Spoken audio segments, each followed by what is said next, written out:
everyone, it's Lizette from Crochet Designs. I'm going to show you how to do the invisible decrease instead of the regular single crochet two together.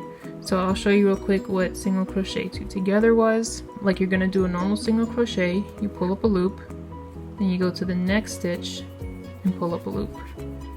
And then you go through all three of those on your hook. You see how there's 1, 2, 3, and pull through all three.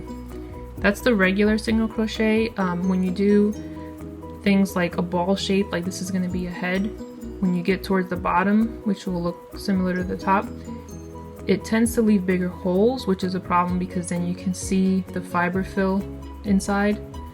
So to avoid that, this invisible decrease is a tighter decrease.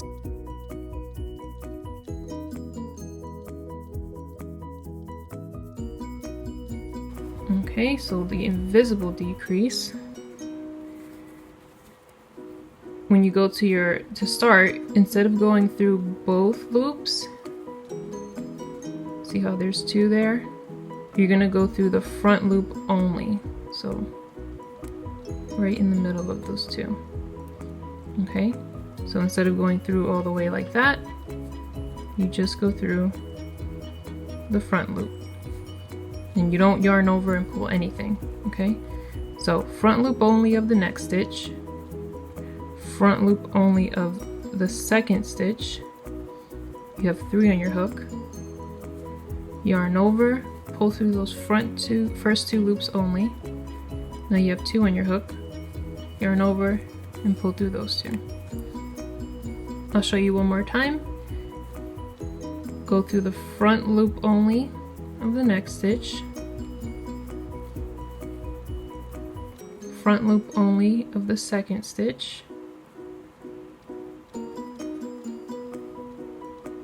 yarn over, pull through those first 2 loops only, yarn over, pull through the last 2. And that's the invisible decrease.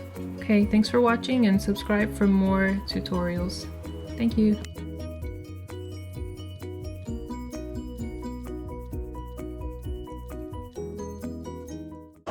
Are you not entertained? Are you not entertained? Is this not why you are here?